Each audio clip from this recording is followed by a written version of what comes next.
সুধীমণ্ডলী, স্বাগত জানাচ্ছি সমসাময়িক বিষয় নিয়ে বৈশাখী টেলিভিশনের নিয়মিত আয়োজন ইস্পাহানী মির্জাপুর 0 আওয়ারে। এই অনুষ্ঠান একই সঙ্গে বৈশাখী টেলিভিশনের ভেরিফাইড ফেসবুক পেজ এবং ইউটিউব চ্যানেলও প্রচারিত হচ্ছে। 0 আওয়ারে আজকে আমাদের আলোচনার বিষয় আলোচনায় প্রধানমন্ত্রীর ভারত সফর।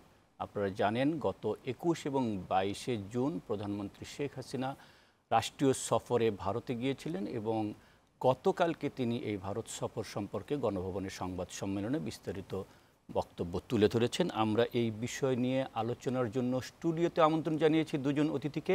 আমি তাদের সঙ্গে প্রথমে পরিচয় করিয়ে দিচ্ছি। আমার ডাইনে প্রথমে রয়েছেন সাবেক পররাষ্ট্র সচিব প্রফেসর শহীদুল হক, তিনি দিল্লি বিশ্ববিদ্যালয়ের বঙ্গবন্ধু চেয়ারও, এবং রয়েছেন প্রধানমন্ত্রীর ভারত সফর সঙ্গী ছিলেন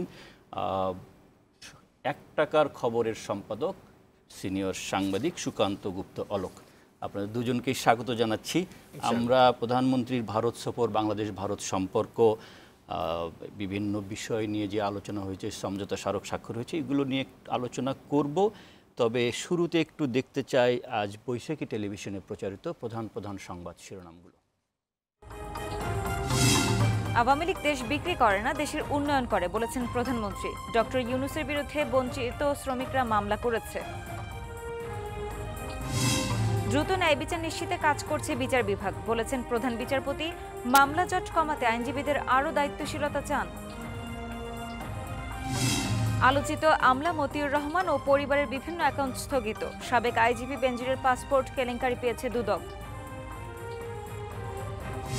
2 বছরে পদ্মা সেতুতে টোল উঠেছে 1645 কোটি টাকা। সড়ক যোগাযোগ দক্ষিণ পশ্চিমের মানুষের স্বপ্ন পূরণ করেছে। এবং টি-20 বিশ্বকাপ ক্রিকেটের সুপার 8-এ আফগানিস্তানের কাছে হেরে বাংলাদেশ নিজের ও অস্ট্রেলিয়ার বিদায় নিশ্চিত করেছে।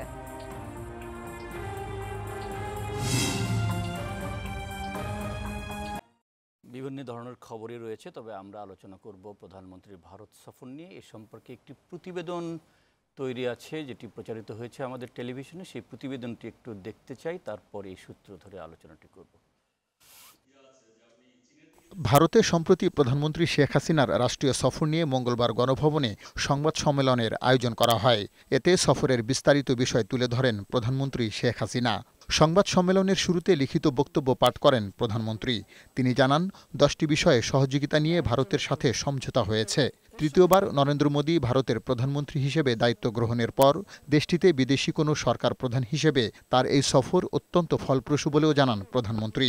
আমাদের দুই দেশের সম্পর্ক আরও সুদৃঢ় হবে। পরে ঘণ্টাখানিক সাংবাদিকদের নানা প্রশ্নের জবাব দেন প্রধানমন্ত্রী শেখ হাসিনা। এতে উঠে আসে ভারতের সাথে বাংলাদেশের রেল যোগাযোগ, অভিন্ন নদীর পানি বন্টন ও ব্যবস্থাপনা, ডক্টর ইউনূস, বাংলাদেশ, ভুটান, ভারত, নেপাল আন্তদেশীয় সড়ক যোগাযোগ, নেপাল থেকে ভারতের উপর দিয়ে বিদ্যুৎ আমদানি, প্রধানমন্ত্রীর সম্ভাব্য চীন সফর সহ নানা প্রসঙ্গ।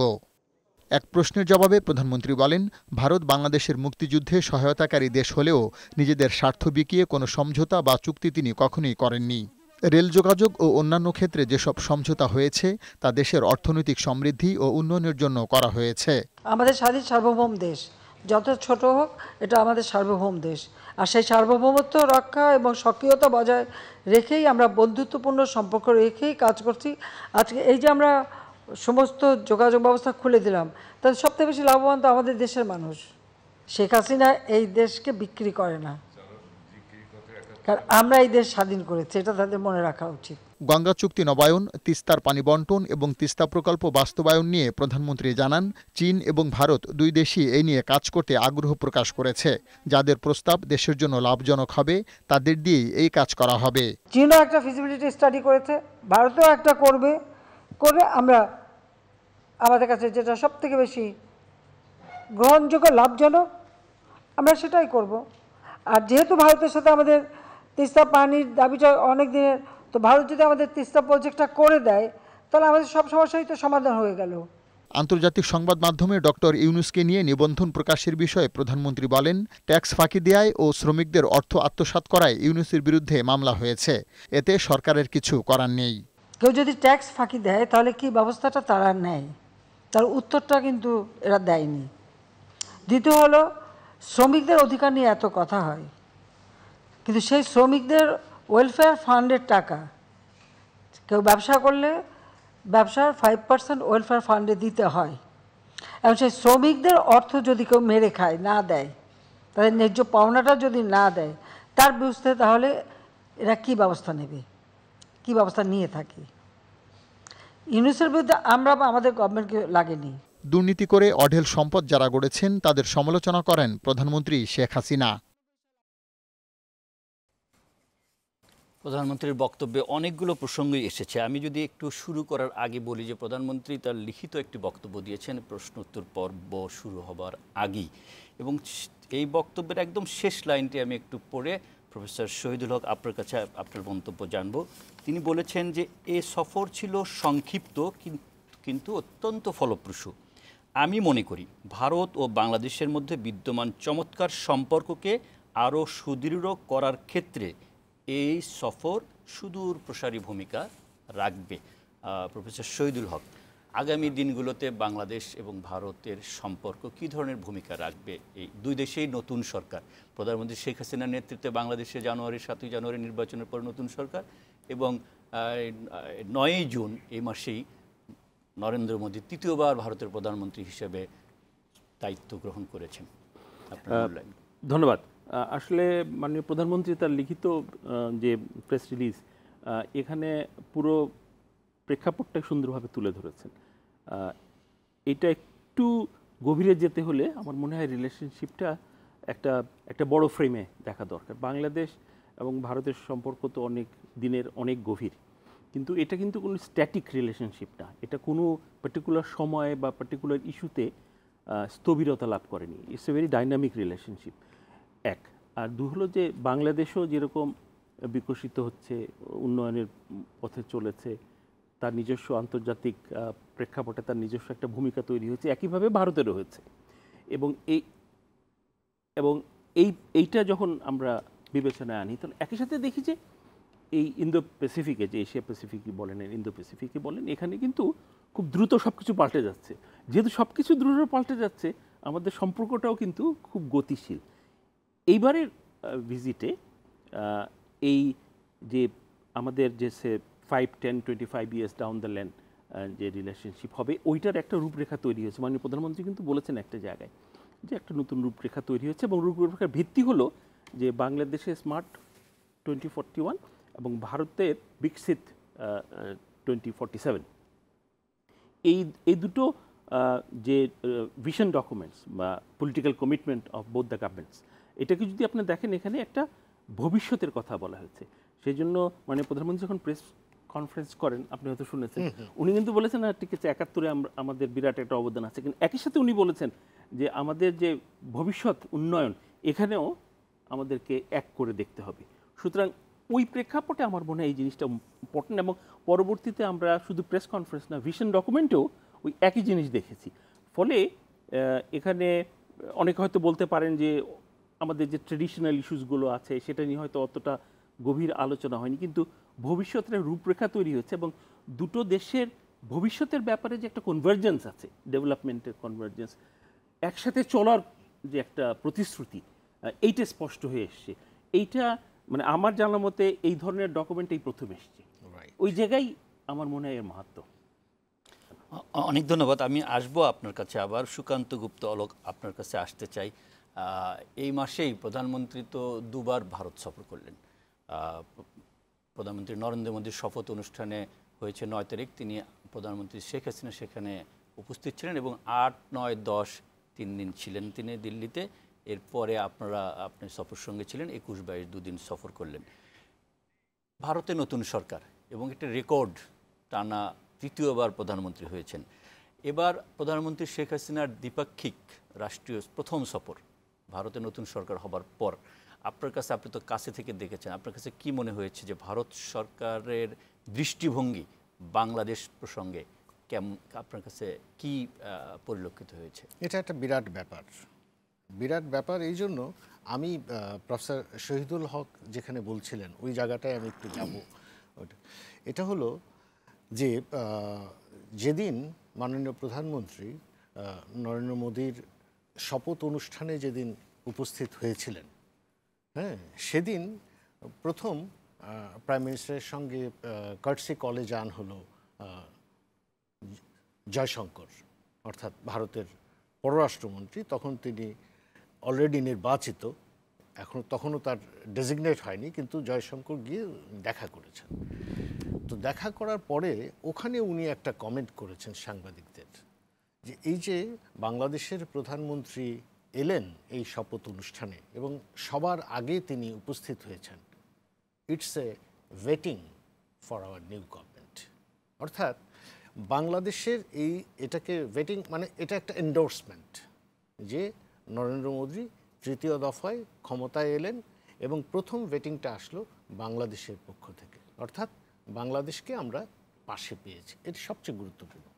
এখন দেখেন উনি যেটি বললেন, যে উনি বলল যে এটা কিন্তু এর আগে দেখা যায়নি, এবং মাননীয় প্রধানমন্ত্রী এই যে 13 দিনের মাথায় তিনি দ্বিতীয়বার গেলেন, তিনি নিজেও বলেছেন এটা অভূতপূর্ব, নজিরবিহীন।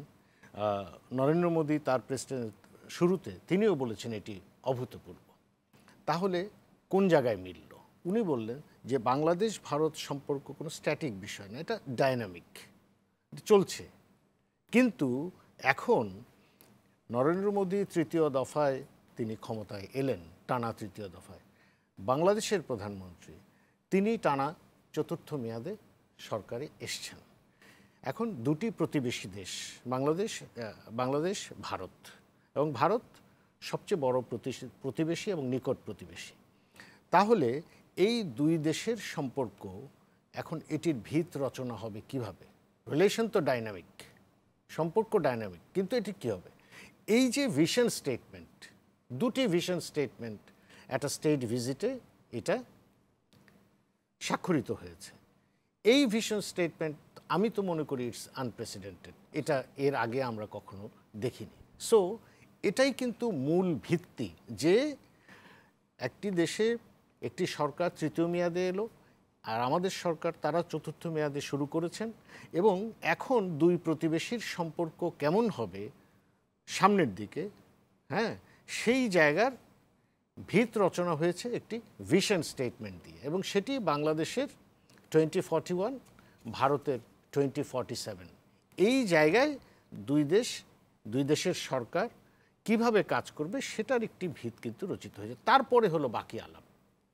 এই যে সুদূর প্রসারী ভূমিকা, এখানে এই সুদূর প্রসারী ভূমিকা, কিন্তু একটা জিনিস একটু বলতেই চাই, সেটি হলো যে টানা তৃতীয় মেয়াদে তো নরেন্দ্র মোদী এসেছেন, কিন্তু আগের দুবার তার যে একক সংখ্যাগরিষ্ঠতা, মানে নিরঙ্কুশ সংখ্যাগরিষ্ঠতা থাকার কারণে তার সরকারে তার যে প্রভাব ছিল, দলের প্রভাব, তার নিজের প্রভাব, এইবার তো তিনি সরকার গঠন করেছেন তার শরিকদের সঙ্গে নিয়ে, এককভাবে করতে পারেন না। সেক্ষেত্রে কি বাংলাদেশ সম্পর্কে তিনি যে দৃষ্টিভঙ্গি দেখিয়েছেন সেটা যে কার্যকর কতটা করতে পারবেন, আপনাদের এই সফরে কি মনে হচ্ছে? তা ওই এ ধরনের কোনো আলোচনায় কি তার জোটের শরিকরা বা অন্য কেউ ছিল, বা তাদের কোনো দৃষ্টিভঙ্গি আপনার পর্যবেক্ষণে ধরা পড়েছে কিনা? না, সেটি ছিল না। কিন্তু আপনি খুব গুরুত্বপূর্ণভাবে দেখবেন যে মাননীয় প্রধানমন্ত্রী আজকে যে বক্তব্যটি দিয়েছেন, যে তারা কি আলোচনা করেছেন। তারা আলোচনা করেছেন রাজনীতি এবং নিরাপত্তা, খুব গুরুত্বপূর্ণ। কিন্তু তারা আলোচনা করছেন শান্তিপূর্ণ সুরক্ষিত সীমান্ত ব্যবস্থাপনা, সীমান্তে হত্যাকাণ্ড হতাহতের ঘটনা, বাণিজ্য সংযোগ, অভিন্ন নদীর ব্যবস্থাপনা এবং আঞ্চলিক এবং বহুপাক্ষিক সহযোগিতা।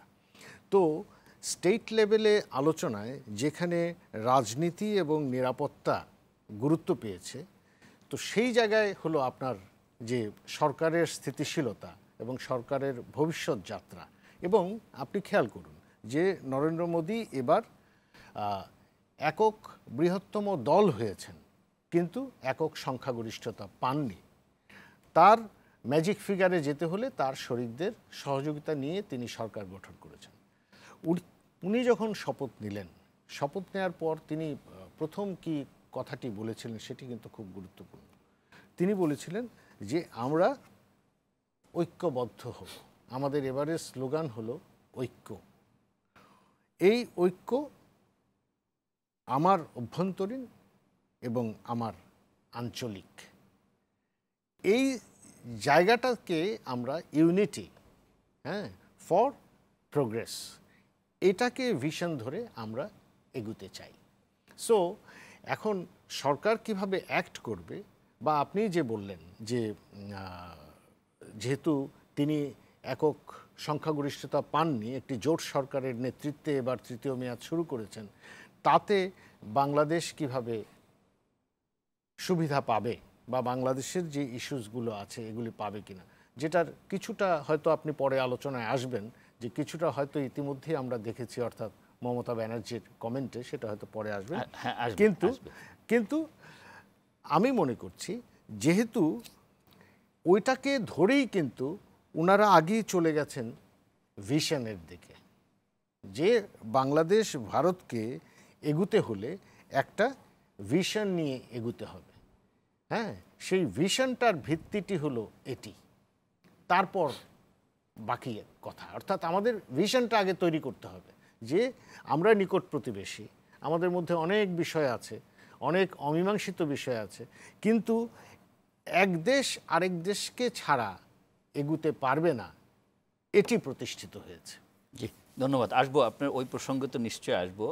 আমি একটু প্রফেসর শহীদুল হক আপনার কাছে আরেকটি বিষয়ে দৃষ্টি আকর্ষণ করতে চাই। সেটি হলো যে দুই প্রধানমন্ত্রীর শীর্ষ বৈঠকের পর দুই প্রধানমন্ত্রী আনুষ্ঠানিক যৌথ প্রেস কনফারেন্স করেছেন। সেখানে আমরা লক্ষ্য করেছি যে নরেন্দ্র মোদী, ভারতের প্রধানমন্ত্রী, তিনি কয়েকটি বিষয়ের উপর খুব জোর দিয়েছেন তার বক্তব্যে।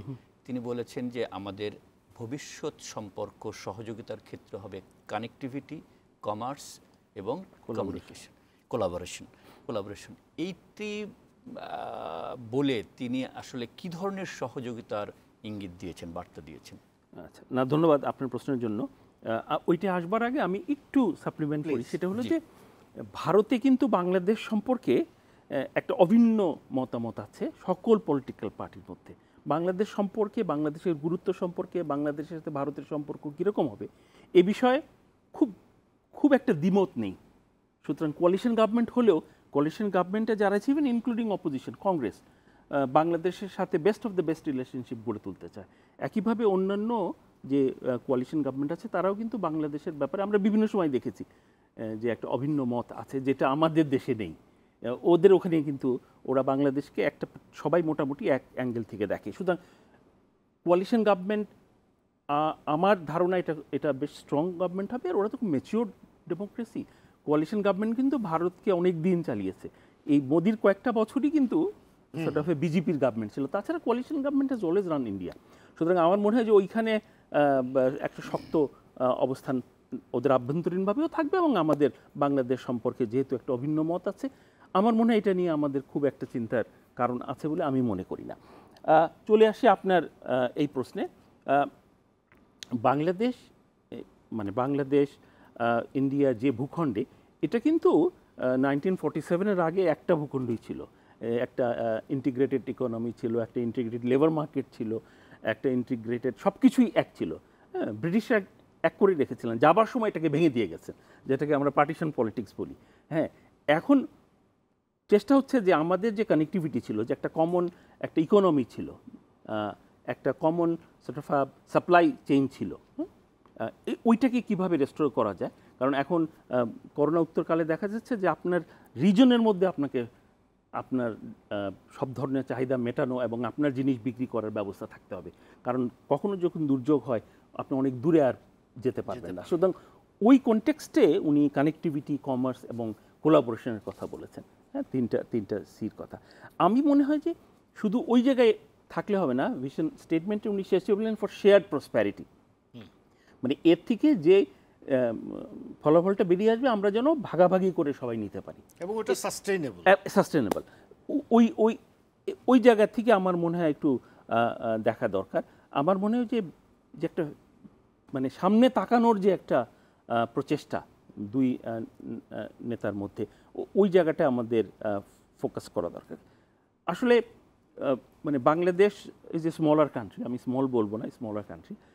এবং আমরা ঠিক আছে, আমাদের সমুদ্র আছে, একটা ওপেনিং আছে, বাট তারপরেও কিন্তু আমরা যদি আমাদের প্রতিবেশীদের সাথে কানেক্টেড না থাকি, তাহলে কিন্তু আমাদের ইকোনমি, আমাদের সকল ধরনের অ্যাক্টিভিটিস কিন্তু কমে যাবে। 14 লাখ লোক, 15 লাখ বাংলাদেশি ভারতে যায়, কেন যায়? তা এখন যদি আপনি কানেক্টেড না থাকেন তা আপনার তো এই যাওয়াটা আপনার জন্য ডিফিকাল্ট হয়ে যাবে। প্রধানমন্ত্রী আজকের সংবাদ সম্মেলনও বলেছেন, ইউরোপের দৃষ্টান্ত দিয়ে বলেছেন। এক্স্যাক্টলি।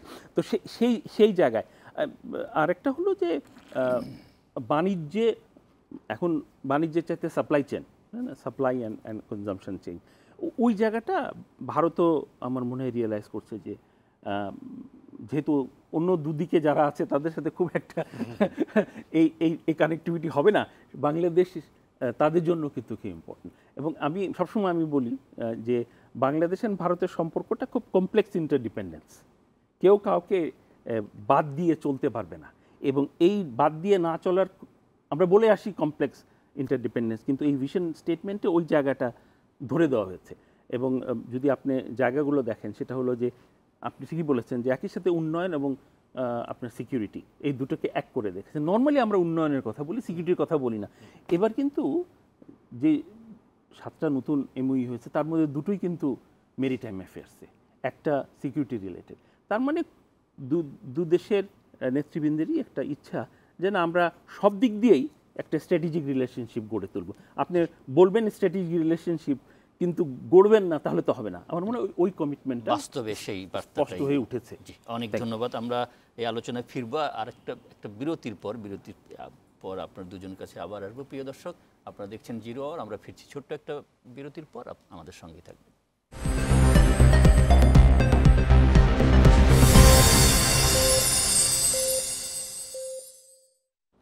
বিরতির পর আরও একবার স্বাগত ইস্পাহানি মির্জাপুর জিরো আওয়ার অনুষ্ঠানে। আমরা আলোচনা করছিলাম প্রধানমন্ত্রীর ভারত সফর এবং তার পরবর্তী সংবাদ সম্মেলন সম্পর্কে। আমাদের সঙ্গে রয়েছেন প্রফেসর শহীদুল হক, সাবেক পররাষ্ট্র সচিব, এবং সিনিয়র সাংবাদিক সুকান্ত গুপ্ত অলোক। সুকান্ত গুপ্ত অলোক, আপনার কাছে একটু আসছি যে সমস্ত সমঝোতা স্মারক সই হয়েছে এই সফরে, তার মধ্যে একটি ছিল যেটি নিয়ে খুব দেশে আলোচনা হচ্ছে, সেটি হলো যে বাংলাদেশের দর্শনা থেকে শুরু করে ভুটানের ফুটস্লিং পর্যন্ত রেলপথ চালুর সিদ্ধান্ত হয়েছে, যেখানে চিলাহাটি, হলদিবাড়ি ইত্যাদি ইত্যাদি যাবে। বাংলাদেশের বিশেষ করে বিএনপি জামাতপন্থী রাজনীতিবিদরা একটা প্রচারণা চালাচ্ছেন যে এর ফলে দেশের স্বাধীনতার সার্বভৌমত্ব থাকবে না, ভারত থেকে বাংলাদেশের ভিতর দিয়ে ট্রেন চলে যাবে আবার ভারতে, আমাদের স্বাধীনতার সার্বভৌমত্ব থাকবে না। আপনার কাছে কি মনে হয়? এটা হাস্যকর। হ্যাঁ, এবং এই আলোচনা তো সবসময় হচ্ছে। যখন কলকাতা ঢাকা বাস সার্ভিস যখন শুরু হয়েছিল তখন হয়েছে। হ্যাঁ, যখন এই আশুগঞ্জ দিয়ে ওই যে বিদ্যুৎ কেন্দ্রের মালামাল আসছিল তখন হয়েছে। ফেনী ব্রিজ যখন হয়, ফেনী ব্রিজ তখন হয়েছে। হ্যাঁ, যখন ঢাকা কলকাতা রেল সার্ভিস হয়েছে তখন হয়েছে। হ্যাঁ, সো এটা একটা আলোচনা এবং এটার কোনো ভিত্তি নেই, যেটা আজকে মানে প্রধানমন্ত্রীর সংবাদ সম্মেলনে পর্যন্ত উঠেছিল যে এটা কি দেশ বিক্রি হয়ে যাচ্ছে কিনা। হ্যাঁ, সো এটা হচ্ছে কানেক্টিভিটি।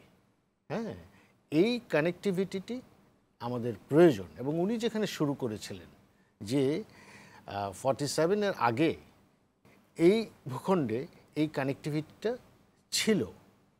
এবং নরেন্দ্র মোদী তিনি কিন্তু যখন এই কথাগুলো বলছেন, তিনি কিন্তু বলছেন এটা যে 1965 থেকে যেগুলো বন্ধ হয়ে গিয়েছিল, আমরা এই সবগুলো ওপেন আপ করার ক্ষেত্রে দুই দেশ এক হয়েছে। কেন হয়েছে? For prosperity. এটা আমাদের দরকার। এবং উনি সুন্দরভাবে বলেছেন যে কোভিড আমাদেরকে কি পর্যায়ে নিয়ে গিয়েছিল। এখন আঞ্চলিকভাবে, অঞ্চলগতভাবে যদি আমরা একে অপরের সঙ্গে আদান প্রদানটা করতে না পারি এবং এটাকে যদি আমরা অর্থনৈতিক লাভালাভের দিকে না নিয়ে যেতে পারি, তাহলে কিন্তু বিপদে পড়ে যাব। কারণ বিশ্ব কিন্তু সংক্ষুব্ধ, যুদ্ধ সংঘাত লেগেই আছে। আপনাকে আপনার অঞ্চলের মধ্যে অর্থনীতিকে ডাইনামিক করতে হবে। তো সেটা করতে হলে এই কানেক্টিভিটির কোনো বিকল্প নেই। এখন আমাদের তো চিলাহাটি পর্যন্ত তো হয়ে গেছে, ট্রেন তো শিলিগুড়ি পর্যন্ত যাচ্ছে, বিক্রি হয়ে গেছে। সেটা যাচ্ছে হলো যে আমাদের এই ট্রেনটা ওখানে বদল হচ্ছে, ড্রাইভার বদল হচ্ছে, কিন্তু এখন নতুন করে যেটা হবে সেটা ভারত থেকে বের হয়ে দর্শনা চিলাহাটি হয়ে আবার ভারতের হলদিবাড়ি পর্যন্ত একই ট্রেন যাবে, এই তো? না, একই ট্রেন যাচ্ছে না ভারতের না, ভুটানের সীমান্ত পর্যন্ত। না, এটা তো ঠিক নয়। হ্যাঁ, এটা ঠিক নয়, কিন্তু এটা ভারত এটি প্রস্তাব করেছিল। এখন যেভাবে ট্রেন যায়, গুডস ট্রেন যেভাবে যায়, অর্থাৎ যখন সে দর্শনা সীমান্তে চলে আসে তখন বাংলাদেশি একজন চালক এই ট্রেনটি চালিয়ে নিয়ে যান আরেকটি গন্তব্য, যেভাবে যাত্রীবাহী ট্রেন এই যে আমাদের চিলাহাটি থেকে ওপারে যাচ্ছে, রাইট? না, গুডস ট্রেন, শিলিগুড়ি পর্যন্ত গুডস ট্রেনও এখন যে ফুলবাড়ি দিয়ে যে গুডস ট্রেন আসে সবগুলিই কিন্তু এখন যেগুলি যায়, এটা কিন্তু যখনই সে বাংলাদেশ সীমান্ত অতিক্রম করবে, অতিক্রম মানে এটা হচ্ছে দর্শনায় তখন বাংলাদেশি একজন চালক এই ট্রেনটি চালিয়ে ওই সীমান্ত পর্যন্ত নিয়ে যাবেন, চিলাহাটি পর্যন্ত। হলদিবাড়ি থেকে আবার ওই দেশের একজন চালক এটি নিয়ে যাবেন। এবার প্রস্তাব করা হয়েছিল যে একজন চালকেই এটি পুরোটি চালিয়ে যেতে পারেন কিনা, ভারতের দিক থেকে প্রস্তাব করা। হ্যাঁ, প্রস্তাব করা হয়েছে, কিন্তু এই প্রস্তাবটি অ্যাকসেপ্ট করা হয়নি এবং সেভাবেই কিন্তু এটি চূড়ান্ত করা হয়েছে। এবং দেখেন এখানে কিন্তু পরিষ্কারভাবে লেখা আছে জিনিসটি। এই আমি যদি ঘটনাটা এভাবে বলি, in this concept we welcome a new MOU on railway connectivity as well as the decision to commence goods train service from Gede, Darshana through Chilahati, Holdibari up to Hasimara via Dalgao railhead. এবং এটাও কিন্তু ওই যে প্রচারণাটা চলে, সবাই বলে যে এটা ডালগাঁও পর্যন্ত যাবে, কিন্তু আসলে কিন্তু ডালগাঁও পর্যন্ত না, এটি হাসিমারা পর্যন্ত যাবে।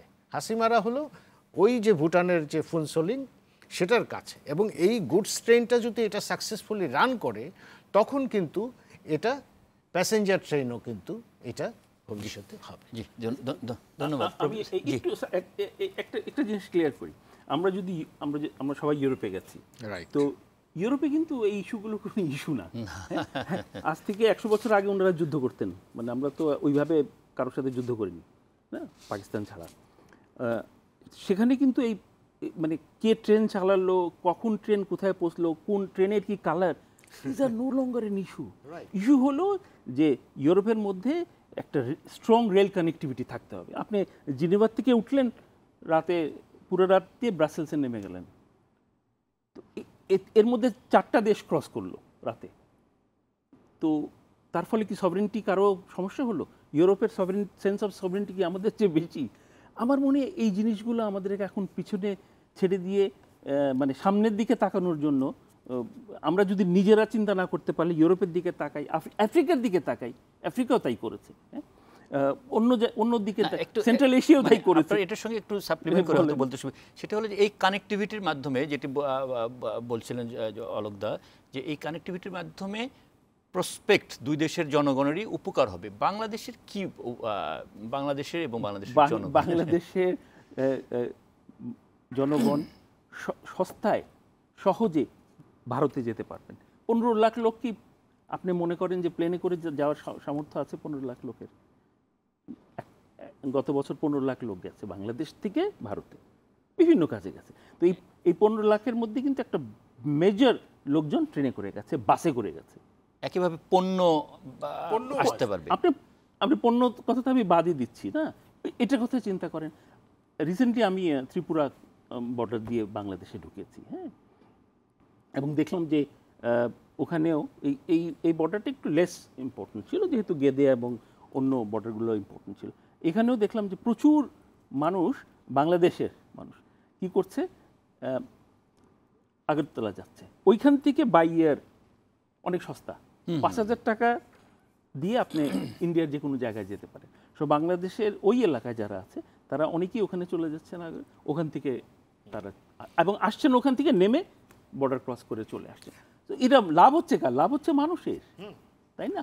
আপনি দ্রুত চলে যাচ্ছেন, আপনাকে ঢাকায় এসে এয়ারপোর্টের ওই হ্যাসেলটা নিতে হচ্ছে না, এবং এইটাই হলো বিউটি অফ কানেক্টিভিটি। ওকে, আমি একটা বাক্য যুক্ত করতে চাই এখানে, ইন্টারেস্টিং। আজকেও কিন্তু এই আলোচনা আছে এবং আপনি যেটা বলছেন যে একটি মহল থেকে প্রচারণা চালানো হচ্ছে, যে পদ্মা সেতু তৈরি হয়েছে আসলে ভারতের জন্য। ঠিক আছে, ভেরি ইন্টারেস্টিং। হ্যাঁ, পদ্মা সেতু তৈরি করা হয়েছে ভারতের জন্য এবং ভারতকে এই কানেক্টিভিটি দেওয়ার জন্য। এখন ঢাকায় বর্তমানে আছেন চীনের আন্তর্জাতিক বিভাগের প্রধান এবং মন্ত্রী, তিনি কিন্তু ঢাকা বর্তমানে সফর করছেন প্রধানমন্ত্রীর চীন সফরের প্রাক বিষয় হিসেবে। উনি একটি ইন্টারেস্টিং কথা বলেছেন, কিন্তু আজকে গতকালই তার এই সেমিনারটি হয়েছে। ওই সেমিনারে তিনি বলেছেন যে চায়নার যে বেল্ট রোড ইনিশিয়েটিভ, এই অবকাঠামোর যে ভিশন, এই ভিশনের অংশ কিন্তু পদ্মা সেতু। এবং এটা এইবারই বলেননি ওনারা, পদ্মা উদ্বোধনের সময় থেকে বলে আসছেন এর আগে it is part of BRI. Okay, তার মানে কি আমি চীনের জন্য পদ্মা সেতু বানিয়েছি, সুতরাং যার যার মতো করে ব্যাখ্যা করছে যে চীনের কাছে বিক্রি করে দিয়েছি। আমি একটু, আপনারা দুজনেই বলেছেন যে বাংলাদেশ ভারত সম্পর্ক তো গতিশীল এবং বহুমাত্রিক, এটা কোনোভাবেই এক জায়গায় থেমে নাই, থেমে থাকবেও না। কিন্তু কিছু কিছু বিষয় আমাদের আছে দু দেশের মধ্যে যেটা এখনো অমীমাংসিত এবং এগুলো খুবই পপুলার ইস্যু।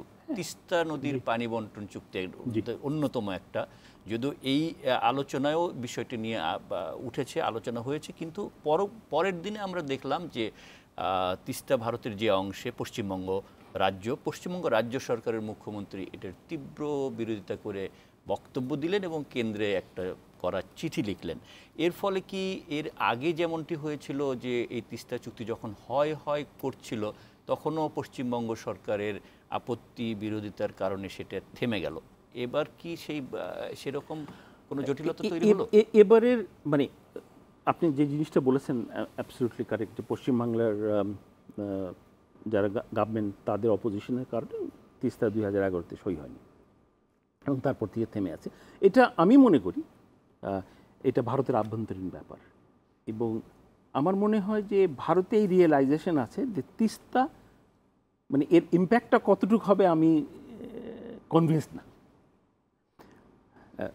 হলে, হ্যাঁ, কিন্তু এর যে একটা নেগেটিভ ইম্প্যাক্ট রিলেশনশিপের উপরে পড়েছে এটা ওনারা খুব ভালো করে বোঝেন, আমাদের চেয়ে বেশি বুঝেন, এবং আমার মনে হয় যে এইবারে ওনারা একটা প্রচেষ্টা চালাবেন এইটা রিজলভ করার জন্য। এখন এই পুরো জিনিস যে কোনো নদী এবং নদীর অববাহিকা এলাকার উন্নয়নের জন্য তিনটা দিক আছে। একটা হলো পানির ডিস্ট্রিবিউশন, একটা হলো পানির সংরক্ষণ, যে পানিটা আসবে সেইটা আপনি কিভাবে ইউটিলাইজ করছেন, মানে বড় ড্যাম, ইরিগেশন, এইটা।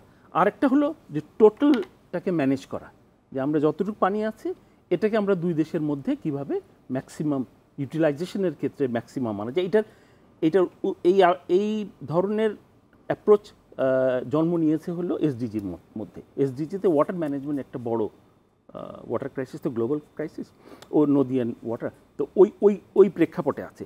তো এইটা চীন একটা ফিজিবিলিটি স্টাডি করে বলেছে যে ঠিক আছে, যেইটুকু পানি আসে এইটা আমরা কিভাবে ওয়েল ম্যানেজ করতে পারি, পরে এটার ইউটিলিটিটা ম্যাক্সিমাম করা যায় শুষ্ক সময় আর ওয়েট সময়। ভারত বলেছে যে ঠিক আছে, আমরাও একটু করি, আমরা দেখি। সুতরাং আমার মনে হয় যে ওই জায়গায় একটা মোমেন্টাম আনার চেষ্টা ভারত করছে। এই জন্য প্রধানমন্ত্রী কিন্তু এত কিছুর মাঝখানে, ভারতের প্রধানমন্ত্রী উনি বলেছেন যে একটা টেকনিক্যাল টিম যাবে, তারা দেখবে। সুতরাং ওনার যে ইন্টেনশন তিস্তার পানি সমস্যার সমাধানের, এটা পরিষ্কার হয়েছে আমি মনে করি। জি, অনেক ধন্যবাদ। আমরা আরেকটা বিরতি নেব, বিরতির পর বাকি আলোচনায় ফিরব। প্রিয় দর্শক, আমাদের সঙ্গেই থাকুন।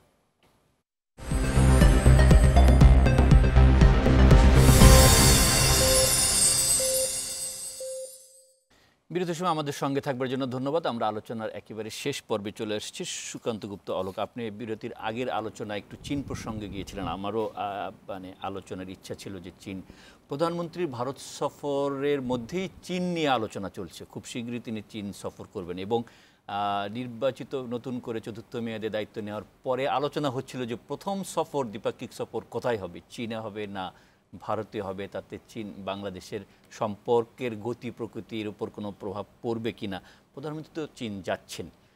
এই চীন সফরের প্রাক্কালে চীনের আন্তর্জাতিক বিষয়ক মন্ত্রী এখন ঢাকা সফর করছেন। ভারত সফরের পর চীন সফরে বাংলাদেশের প্রধানমন্ত্রীর বার্তা কি হতে পারে? ধন্যবাদ। এটি আমি আবার এই জায়গাটায় আসতে চাই, এই যে আমরা কথায় কথায় বলি না যে ভূ রাজনৈতিক যে একটি পরিমণ্ডল এটি, এবং যে আঞ্চলিক সমৃদ্ধির যে জায়গাটা, হ্যাঁ, তো সেই জায়গায় এখন সম্পর্ক কিন্তু অন্য উচ্চতায়। আপনাকে কিন্তু এটা খেয়াল করতে হবে যে চীনের সঙ্গে বাংলাদেশের সম্পর্ক এবং ওই রাজনৈতিক সম্পর্ক এবং ভারতের সঙ্গে যে সম্পর্ক, সেটার রাজনৈতিক গভীরতাটা কোথায়? আগে বাংলাদেশ ভারত সম্পর্কে এখানে রাজনৈতিক দলগুলোর সঙ্গে যে সম্পর্ক, রাজনৈতিক দলগুলোর নেতাদের, স্টেট ভিজিট না, রাজনৈতিক দলগুলোর নেতাদের সঙ্গে ওই দেশের রাজনৈতিক নেতাদের যে যোগাযোগ, এগুলো কিন্তু এখন গুরুত্বপূর্ণ হয়ে উঠেছে, এগুলি কিন্তু ব্যাপক বেড়েছে। হ্যাঁ, কারণ এটার প্রয়োজন আছে, রাজনৈতিক যোগাযোগটি খুব গুরুত্বপূর্ণ। একইভাবে চীন যেভাবে এখানে প্লে করছে, চীনও কিন্তু এই রাজনৈতিক যোগাযোগকে ব্যাপকভাবে গুরুত্ব দিয়েছে। আগে চীনে রাজনৈতিক যোগাযোগটা কী ছিল? বামপন্থী দলগুলোর নেতাদের তারা নিয়ে যেত, কিন্তু এখন আপনি দেখবেন যে তারা মেইন স্ট্রিম যেসব পলিটিক্যাল পার্টির রাজনৈতিক নেতাদের সঙ্গে ওই দেশের রাজনৈতিক নেতাদের বা সিপিসির নেতাদের তারা কিন্তু একটা সংযোগ ঘটাচ্ছেন। অর্থাৎ রাজনৈতিক সম্পর্কটা সেই সংযোগের ওপরে স্টেট পর্যায়ে আমরা যোগাযোগ এবং আমাদের সম্ভাবনার জায়গাগুলো জাগিয়ে তুলব। এখন চীনের সঙ্গে বাংলাদেশের যে সম্পর্ক, এটা কতটা অর্থনৈতিক, কতটা রাজনৈতিক এবং কতটা কূটনৈতিক, কতটা কৌশলগত, এটা কিন্তু খুব গুরুত্বপূর্ণ। তো সেই জায়গায় বাংলাদেশ চীনের সঙ্গে সম্পর্ক আছে। আজকেও কিন্তু প্রধানমন্ত্রী ওই যে তিস্তা, গঙ্গা এই প্রসঙ্গে আলোচনায় গিয়ে উনি বলেছিলেন যে তিস্তার যে উৎসমুখ, সেটা কিভাবে কত জায়গায় বাধাগ্রস্ত হয়েছে। বলছিলেন যে সিকিমে বাধা, মানে আরেকটি রাজ্য, ওখানে বাধা। একইভাবে আপনি চীনের দিকে তাকান, চীনও তো এখানে চিন্তা করছে যে ব্রহ্মপুত্রর উৎসমুখে তারা বাঁধ দেবে, তারা জলবিদ্যুৎ উৎপাদন করবে, তখন ব্রহ্মপুত্রের জল কি হবে? হ্যাঁ, একই সংকটে কিন্তু। অর্থাৎ ওই রাজনৈতিক ঐকমত্য, রাজনৈতিক সংযোগটি খুব কিন্তু গুরুত্বপূর্ণ। তো সেখানে মাননীয় প্রধানমন্ত্রীর এই চীন সফর এবং এই তিস্তাতে অলরেডি তারা যে স্টাডি করেছে ওই তিস্তা ম্যানেজমেন্ট নিয়ে, তারা তো $100 কোটি বিনিয়োগ করে সমীক্ষা করেছে। এখন ভারত এটাতে যুক্ত হবে। এখন কে পাবে? প্রধানমন্ত্রী আজকে মজা করেই বলেছেন যে সবার প্রস্তাব আসুক, হ্যাঁ, কিন্তু দেশের জন্য যেটা লাভজনক সেটাই গ্রহণ করা হবে, সেটাই হবে। কিন্তু উনি কিন্তু আবার কনক্লুডও করেছেন প্রধানমন্ত্রী যে যেহেতু তিস্তা ভারত থেকে আসছে, হ্যাঁ, এবং এই যে আজকে মমতা ব্যানার্জি যে তিনি একটি বক্তব্য দিলেন যে এই গঙ্গা চুক্তি এবং তিস্তা নিয়ে, যে তিস্তা চুক্তি এটা করা সম্ভব হবে না, কিন্তু সমাধান কি? আমি তো এটা স্মরণ করি যে মমতা ব্যানার্জি এক পর্যায়ে বলেছিলেন যে তিস্তার জল আমরা দিতে পাচ্ছি না, বরং ওই যে তোরসা, দুধকুমার, সংকোষ আর ধরলা আছে, এটাতে ওখানে জল আছে, ওটা ক্যানেল করে তুমি বাংলাদেশে নিয়ে আসো, তাহলে বাংলাদেশ ঠিক থাকবে। কিন্তু সেই জলটা এনে রাখবে কোথায়? ওই তিস্তা সংরক্ষণ যে হবে, যে ম্যানেজমেন্ট হবে, ওইখানেই তো রাখতে হবে, ওই পরিকল্পনার মধ্যে হতো। সো যেহেতু এটা ভারতের সঙ্গে সম্পর্কিত, সো হয়তোবা এটা ভারতের দিকেই যাচ্ছে, কিন্তু চীনের সঙ্গে আমাদের তাকিয়ে থাকতে হবে অর্থনৈতিক জায়গাটাতে। এটি আমার মনে হয় খুব গুরুত্বপূর্ণ। আমার মনে হয় অনেক ধন্যবাদ। জি, প্রফেসর শহীদুল হক, আপনার মন্তব্য জানবো। শুধু এটুকু বলি যে চীন এখন বাংলাদেশের অন্যতম উন্নয়ন অংশীদার। চীনের সঙ্গে সম্পর্ক নিয়ে বাংলাদেশে এবং বাংলাদেশের বাইরে বহু রকমের আলোচনা আছে। বলা হয়ে থাকে যে চীনের সাথে বেশি ঘনিষ্ঠ হলে দূরের প্রভাবশালী দেশ আমেরিকা এবং কাছের বড় প্রতিবেশী ভারত ক্ষুব্ধ হয়। তো এই ক্ষুব্ধ করে বাংলাদেশ চীনের সঙ্গে সম্পর্ক কতটা এগিয়ে নিতে পারবে এবং তাতে কি লাভ ক্ষতি হতে পারে? অত্যন্ত জটিল এবং সময় সাপেক্ষ প্রশ্ন, কিন্তু আমি সংক্ষেপে একটু বলি যে আমার মনে হয় আপনি আপনি যে যে সর্ট অফ সিনারিও ডেভেলপ করেছেন ঠিক আছে, তো ওই সিনারিওর এক্সপ্লেনেশনে যাওয়ার আগে আমি মানে আমরা কি করেছি সেটা বলি। গত ধরেন 2 দশক ধরে 1.5 দশক ধরে মাননীয় প্রধানমন্ত্রী কিন্তু খুব দক্ষতার সাথে যোগ্যতার সাথে দুটো দেশ না আরও অনেকগুলো দেশের সাথে সম্পর্কের একটা ব্যালেন্স তৈরি করেছেন। আমার মনে হয় এই ব্যালেন্সটা কন্টিনিউ করবে এক। দ্বিতীয়ত হলো শুধু বাংলাদেশকে শুধু চায়না দেখলে হবে না, আসলে বাংলাদেশকে জাপান, ভারত, আমেরিকা, রাশিয়া এই সম্পর্কের মাঝখানে বাংলাদেশকে দেখতে হবে।